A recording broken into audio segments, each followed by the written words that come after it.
आशीष राजपुरोहित। वर्तमान में मैं राजकीय उच्च माध्यमिक विद्यालय फतेहगढ़ में लेब असिस्टेंट की पोस्ट पे कार्यरत हूँ। हम कक्षा 8 के लिए बहुत ही बढ़िया टॉपिक जिसका नाम है सूक्ष्म जीव, मित्र एवं शत्रु पढ़ रहे हैं। इसके हमने 5 भाग पढ़ लिए हैं। आज हम इसका भाग नंबर 6 डिस्कस करेंगे। हाँ, वैसे इस टॉपिक को लगभग हमने आधे से ज्यादा कवर कर लिया है। वैसे टॉपिक को देखें तो टॉपिक नाम क्या है? सूक्ष्म जीव, मित्र एवं शत्रु। हमने सूक्ष्म जीव के बारे में पहले जाना, फिर हमने वो गुण पढ़े जो हमारे लिए मित्र समान हो, और कल वाले लेक्चर में हमने पढ़े सूक्ष्म जीवों के वो गुण जो हमारे लिए शत्रु समान हो, यानी हमारे अंदर ये रोग कैसे पैदा करते हैं। इसमें से हमने संचरणीय या संक्रामक रोग के बारे में पढ़ा, फिर हमने असंक्रामक या असंचरणीय रोग के बारे में पढ़ा, फिर मैंने आपको डेंगू, मलेरिया इनके बारे में बताया, किन के कारण होते हैं और इनका वाहक कौन है। यहां तक हमने पढ़ा। अब थोड़ा और एक मैं बेसिक चीज बता देता हूं। जो मच्छर होते हैं वो मोस्टली पानी के अंदर पैदा होते हैं, तो हमें डेंगू या मलेरिया जैसी बीमारियों को न फैलने देने के लिए अपने घर के चारों ओर या आसपास पानी को इकट्ठा होने नहीं देना है। खास करके जो रुका हुआ पानी होता है वहां पर ये मच्छर पैदा होते हैं, तो हमें कोशिश करनी है कि हम हमारे घर के चारों ओर या घर के अंदर रुके हुए पानी को न रहने दें। कभी कभार क्या होता है कि बारिश आती है, अभी क्या महीना पहले या 15-20 दिन पहले मावठ वाली जो बारिश आई थी अभी, तो किसी के घर के ऊपर गमले होते हैं या फटे हुए टायर होते हैं या पुराना कोई कूलर रखा हुआ होता है, तो उसमें पानी इकट्ठा हो जाता है। हम बाहर निकालते नहीं, लेकिन जैसे ही पानी इकट्ठा होता है तो उसके अंदर मच्छर पैदा हो जाते हैं। तो हमें कोशिश करनी है कि हम पानी को इकट्ठा न होने दें। यदि ये हम कोशिश करने में सफल हो जाते हैं तो हमारे यहाँ पर या जिस क्षेत्र में हम हैं वहां पर किसी भी प्रकार का मलेरिया या डेंगू कम होगा या नहीं होगा। ठीक है, चलो अब हम थोड़ा सा आगे बढ़ते हैं। मैं आपको एक एक पॉइंट्स दिखाऊंगा कुछ पर्टिकुलर, उन पॉइंट्स में हम समझेंगे कि एक रोग का नाम, वो रोग किसके कारण होता है, उस रोग के लक्षण क्या है, वो हम पढ़ेंगे। तो मैं 5-6 रोगों के बारे में बताऊंगा आपको, वो आपको ध्यान रखने कि वो रोग जीवाणु द्वारा होता है या प्रोटोजोआ द्वारा होता है या वायरस द्वारा होता है, और उनके गुण क्या क्या वो हम आज पढ़ेंगे। चलो अपन ये शुरू करें। चलो मैं कुछ पॉइंट्स बोल रहा हूं, आपको लिखने हैं, फिर मैं समझाऊंगा। आप क्या करो, कल जहां तक मैंने लिखा है एक लाइन छोड़ के अब आप ऐसे कंटिन्यू पॉइंट लिखोगे, तीर का साइन लगाकर एक लाइन दो, एक पॉइंट एक एक दो लाइंस का होगा वो लिखोगे, फिर मैं समझाता हुआ चलूंगा। आप लिखो टीबी, टीबी, और कोष्टक में लिख लो क्षय रोग। क्षय रोग को क्या बोलते हैं? TB, tuberculosis. ऐसे लिखो टीबी, कोष्टक में क्षय रोग। यह जीवाणु द्वारा होने वाला एक रोग है तथा इसके संचरण का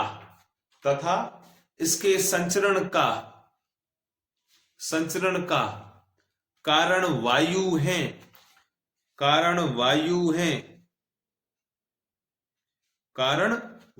है तथा इस रोग से बचने के लिए सामान्य तौर पर रोगी व्यक्ति को पूरी तरह से अन्य व्यक्तियों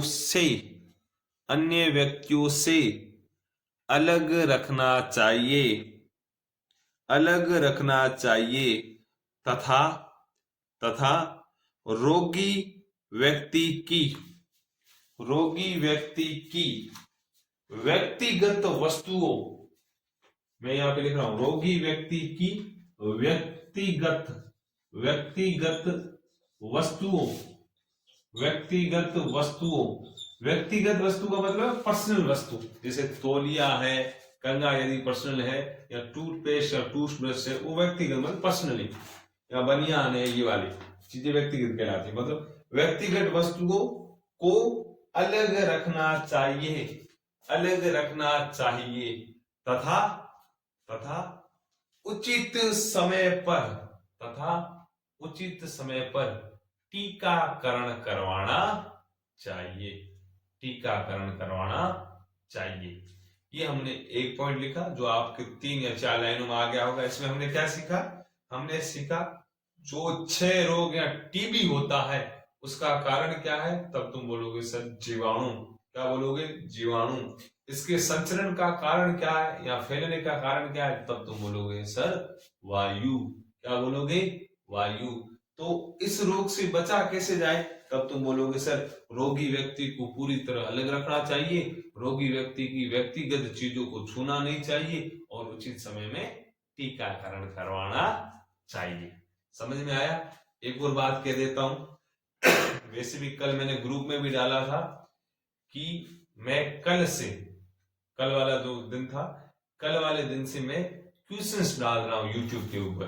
क्या डाल रहा हूं? क्वेश्चन यानी प्रश्न। आप 8वीं वाले बच्चों को सभी प्रश्नों के उत्तर देने। सभी का मतलब जो आपके 8वीं वाले हैं, जो आपको आ रहे हैं, उनके तो आपको देने ही उत्तर। 9वीं 10वीं वाले हैं उनके भी देने, भले आए न आए, तुक्का तो मार सकते हो, आया ना, सबके उत्तर देने। वैसे मैंने कल स्टार्ट में 2 क्वेश्चन लिखे थे, उसमें कोई पोल वाला सिस्टम नहीं था, लेकिन अब मैं जितने भी क्वेश्चन डालूंगा, या कल मैंने 3-4 क्वेश्चन और डाले, उनमें पोल वाला सिस्टम है। पोल वाला कैसे? मैंने पोल वाला कैसे, देखो, मैंने कल क्वेश्चन यदि दिया मैंने एक क्वेश्चन दिया था, पेनिसिलिन की खोज किसने की, दिया था।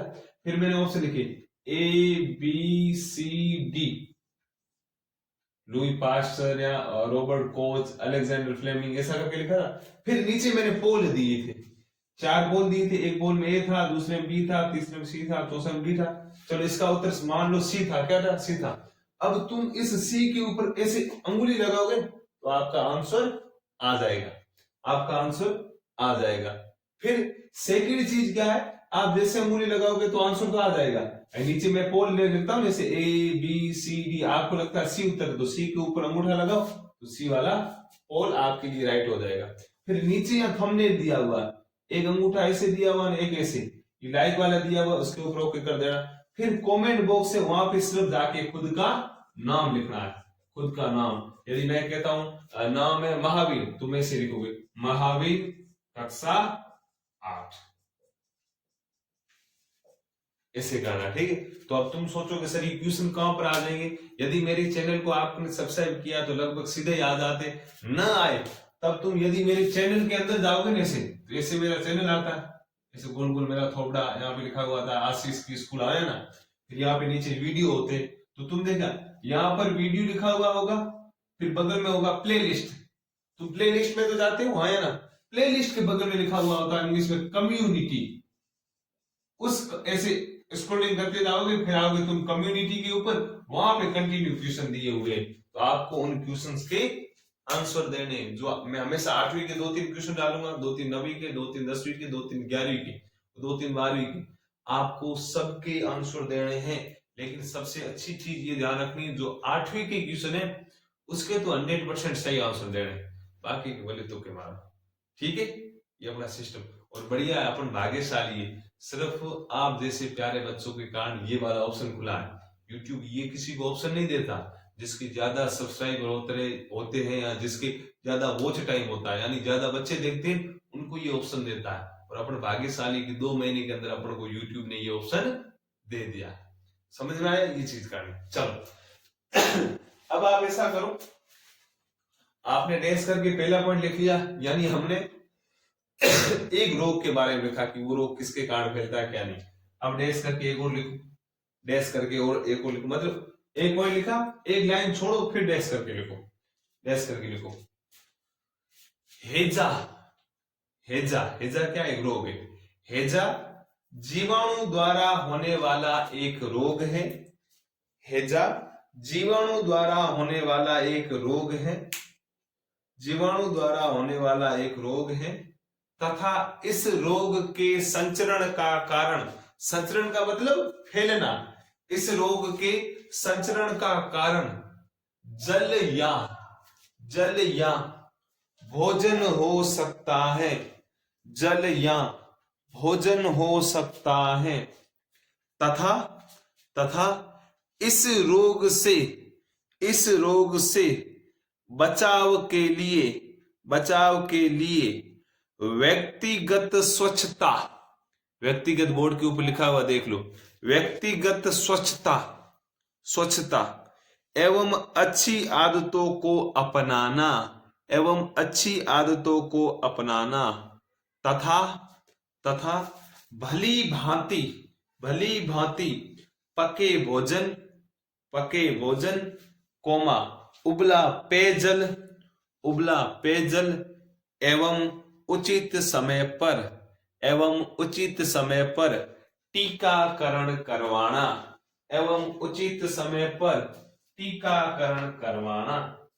अब देखो, अब मैंने आपको सेकंड रोग लिखवाया है, वो क्या है? तो आप बोलोगे सर रोग का नाम है हैजा, किसके कारण होता है? तब तुम बोलोगे सर ये जीवाणु के कारण होता है। इसके फैलने का कारण क्या है? तब तुम बोलोगे सर जल भी हो सकता है और भोजन भी हो सकता है। तो बचाव के लिए क्या करें? तो व्यक्तिगत स्वच्छता, यानी आदमी को अपनी खुद की स्वच्छता रखनी चाहिए। भोजन और जल जो लेता है वो स्वच्छ होना चाहिए, गंदे भोजन का सेवन ना करें। आया समझ में? अब एक लाइन छोड़ के तीसरा लिखो पॉइंट, तीसरा पॉइंट लिखो, मैं बोल रहा हूं तीसरा पॉइंट लिखो। तीसरे पॉइंट लिखो टाइफाइड, यहां पे मैं लिख रहा हूं टाइफाइड ये रोग है। टाइफाइड रोग लिखो, टाइफाइड रोग जीवाणु द्वारा होता है। मैं वापस रिपीट कर रहा हूं, टाइफाइड रोग जीवाणु द्वारा होता है तथा इसके फैलने का कारण जल तथा भोजन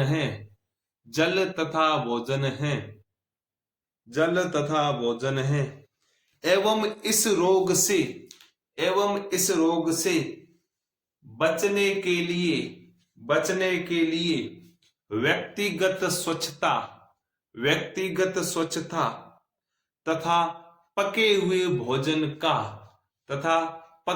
भोजन का सेवन करना चाहिए एवं उचित समय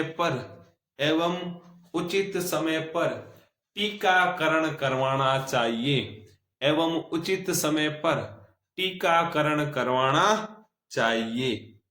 ये हमने पढ़ लिए 3 रोग। तीसरा रोग कौन सा था? सर हमने पढ़ा टाइफाइड रोग। ये किसके कारण होता है? तब तुम बोलोगे सर जीवाणु के कारण।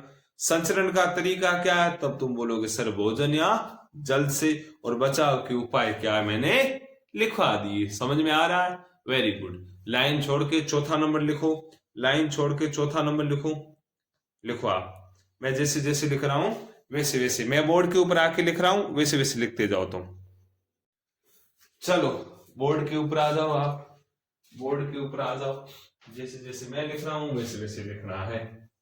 चौथा पॉइंट लिखो। चौथा पॉइंट मतलब डैश करके ऐसे लिखो, डैश करके लिखो आप। खसरा एक रोग है। क्या है? खसरा कॉमा चिकन पॉक्स, ये रोगों के नाम है। खसरा comma chicken pox comma polio भी रोग होता है, पता है आपको? पोलियो कॉमा हेपेटाइटिस ए,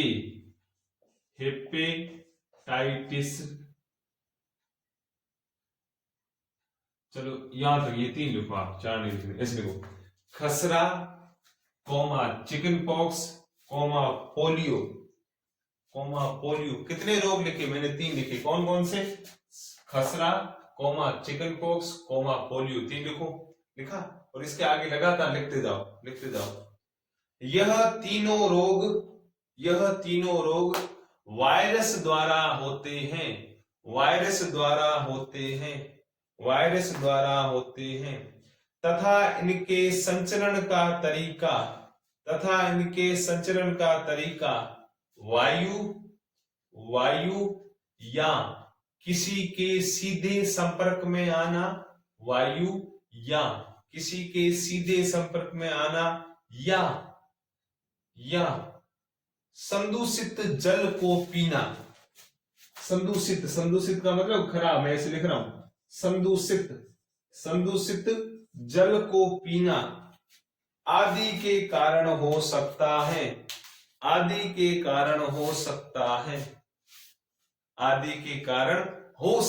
हो सकता नहीं क्योंकि 3 है तो सकते होगा, हो सकते हैं तथा इनके बचाव के लिए रोगी व्यक्ति को पूरी तरह से अन्य स्वस्थ व्यक्ति से अलग रखना चाहिए तथा उचित समय पर टीकाकरण करवाना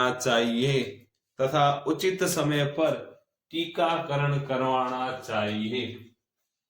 समझ में आया?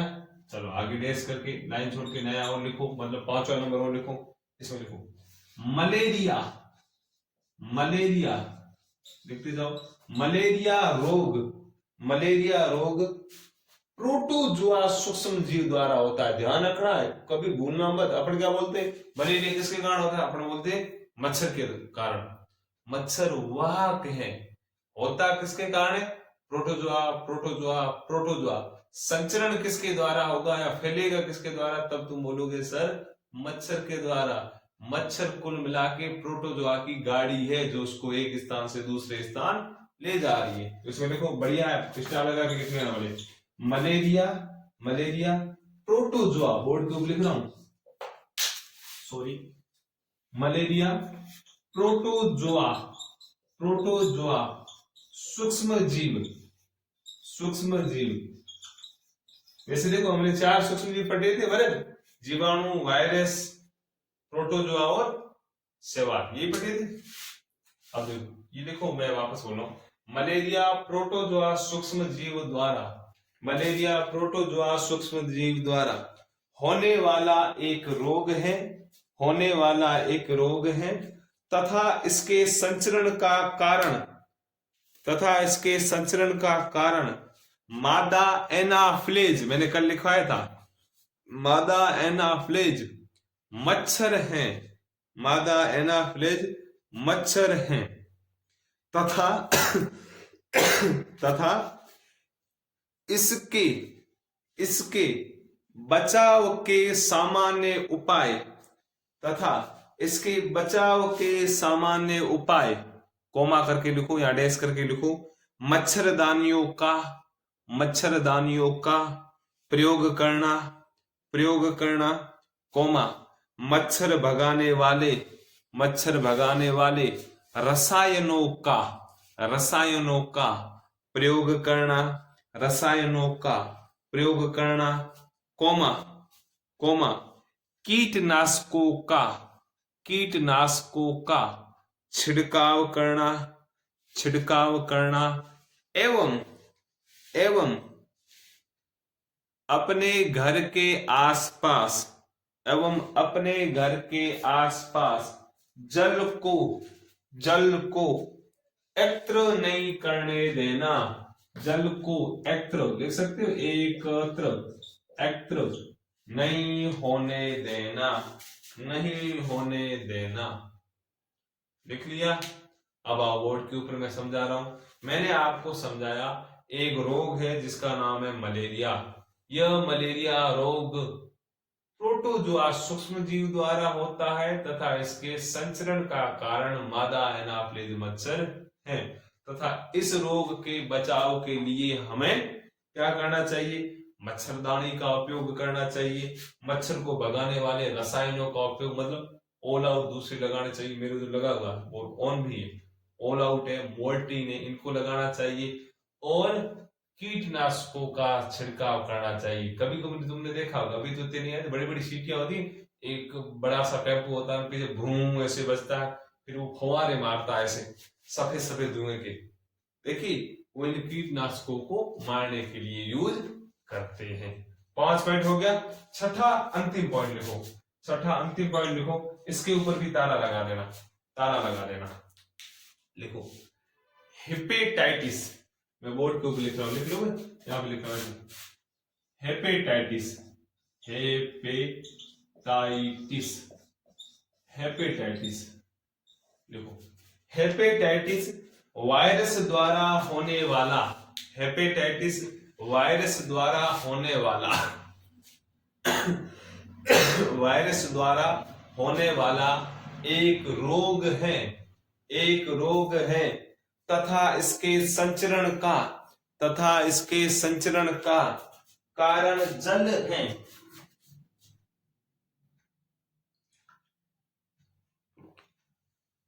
तथा इसके संचरण का कारण जल है, जल है। एवं इस रोग के बचाव के लिए, एवं इस रोग के बचाव के लिए, बचाव के लिए उबले हुए जल का प्रयोग करना चाहिए, उबले हुए जल का प्रयोग करना चाहिए, तथा तथा टीकाकरण करवाना चाहिए, तथा टीकाकरण करवाना चाहिए। हालांकि हेपेटाइटिस एक मतलब बीमारी खतरनाक है, जो वायरस द्वारा होती है, संक्रमण का कारण जल है, यानी हम कभी संदूषित या खराब जल पीते हैं जिसमें हेपेटाइटिस के वायरस हो। ये भी हेपेटाइटिस कौन सा था, हेपेटाइटिस ए, ऐसे लिखो, हेपेटाइटिस की अलग प्रकार होती है, मैंने आपको लिखा है ऐसे लिखा है हेपेटाइटिस, हेपेटाइटिस ऐसे लिखा है, उसमें थोड़ा सा ऐसे डैश करके ए लिख लो, यानी ये कौन सा हेपेटाइटिस है, ए, तो अभी लिखा है ए के बारे में लिखा है। अब देखो ये लिख लिया आपने, आपको लिखना है उसके अंदर, इसके फैलने का कारण है संदूषित यानी खराब जल, उस जल में यदि हेपेटाइटिस के वायरस है तो ये रोग हो सकता है। हालांकि भारत के महानतम एक्टर एक हीरो जिनका नाम है अमिताभ बच्चन, उनको ये रोग हुआ है, यानी उनके अंदर है ये हेपेटाइटिस के वायरस। और एक बार वायरस शरीर के अंदर घुस जाए तो बाहर निकलना बहुत ही मुश्किल है, मतलब लगभग कोशिश उसकी होती है जिस शरीर के अंदर है उस शरीर को नष्ट कर देना या मार देना। अभी मैंने आपको मोटे से 6-7 रोगों के बारे में बताया, आपको ध्यान रखने बहुत ही इंपॉर्टेंट है, क्वेश्चन ऐसे पूछा जाता है किन्हीं 2 वायरस से होने वाले रोगों के नाम लिखिए, तब तुम सीधा लिखोगे sir polio, hepatitis A.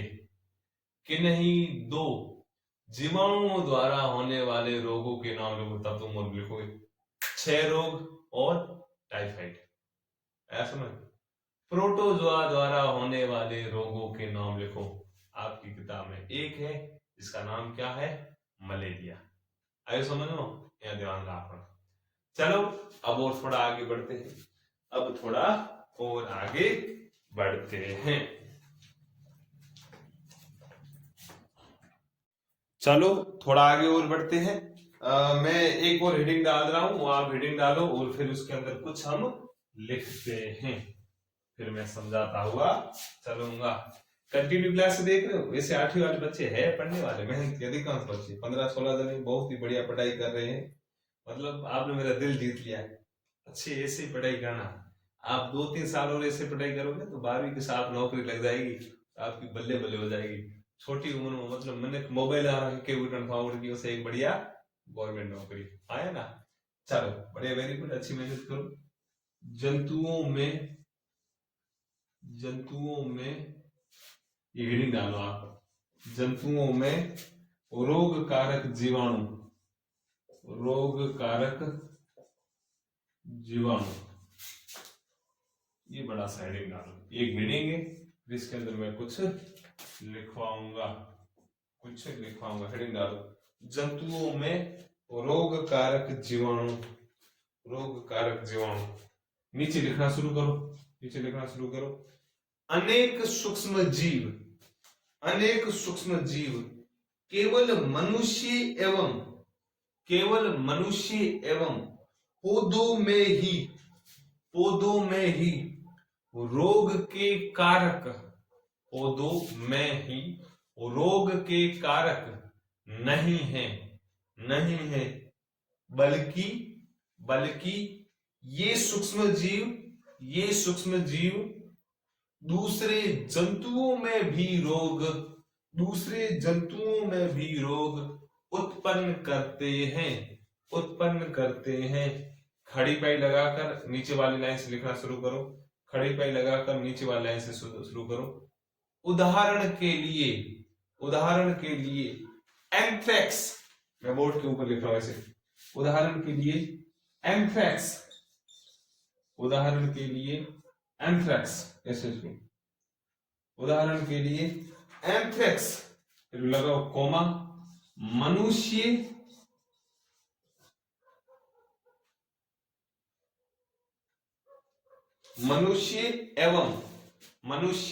Coma लगा के लिखो, मनुष्य एवं मवेशियों, ऐसे लिखना,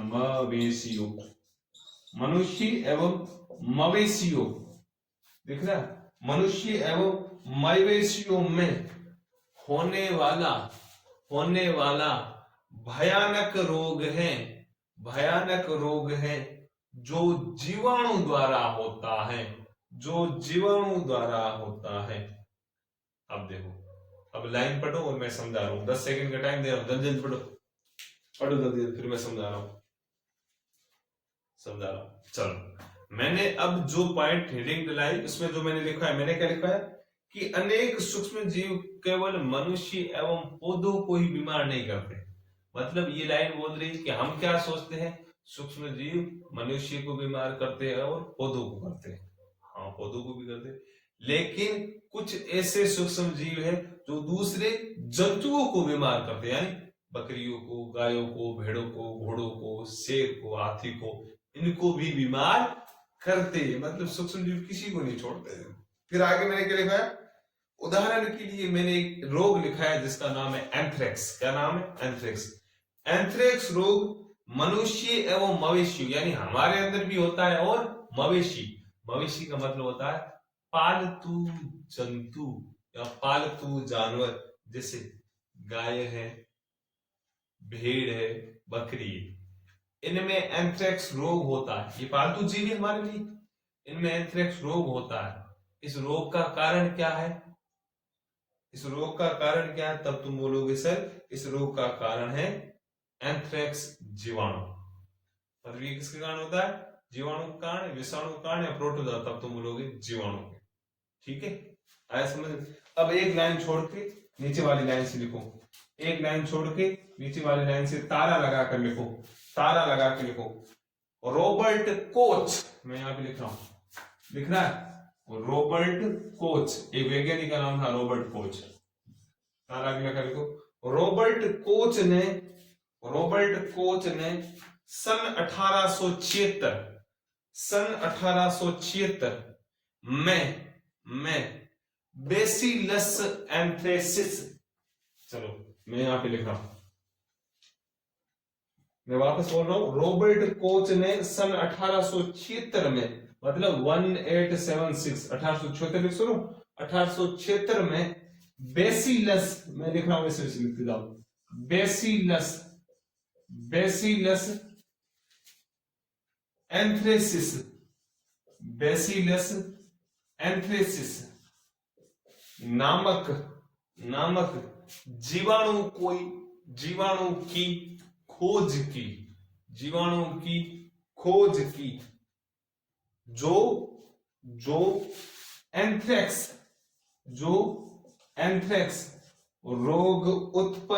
जो एंथ्रेक्स रोग का कारक है, कारक का मतलब कारण है, ये आपको ध्यान रखना है। मैंने आपको पहले क्या बताया कि किण्वन की खोज उसने की, पेनिसिलिन की खोज इसने की। अब यदि आपको ये पूछा जाए एक रोग होता है एंथ्रेक्स होता है, वो किस कारक के द्वारा होता है, तब तुम बोलोगे वो सर होता है बैसिलस एंथ्रेसिस। बैसिलस एंथ्रेसिस ये क्या है, तब तुम बोलोगे सर ये तो जीवाणु है। इसकी खोज किसने की, रॉबर्ट कोच ने की। कब की, 1876 में। कब की, 1876 में। समझ में आया? चलो वेरी गुड, बढ़िया। अब आप आगे बढ़ो और एक नया साइडिंग डालो, एक लाइन छोड़ के बड़ा साइडिंग डालो। लाल पेन लो या काली पेन लो, हेडिंग डालो, हेडिंग डालो। देखो आप, पौधों में, ऐसे लिखो, पौधों में, पौधों में रोग उत्पन्न, पौधों में रोग उत्पन्न, रोग उत्पन्न करने वाले, रोग उत्पन्न करने वाले सूक्ष्म जीव, करने वाले सूक्ष्म जीव। ये बड़ा सा हेडिंग डाल दो, पौधों में रोग उत्पन्न करने वाले सूक्ष्म जीव। बड़ा सा हेडिंग डाल दिया। इसके बारे में हम पढ़ेंगे कल। कब पढ़ेंगे? कल। आज के लिए इतना खूब है, बढ़िया मेहनत करते रहिए, रेगुलरिटी के साथ पढ़ो, क्लास को कंटिन्यू पूरा देखा करो और कम्युनिटी बॉक्स में जो क्वेश्चन आ रहे हैं उन क्वेश्चन के आंसर देने हैं। जो आपको 100% आए वो भी देने हैं, न आए उसके भी तुक्के मारने हैं। चलो बढ़िया, खुद का ख्याल रखो। जय हिंद, धन्यवाद।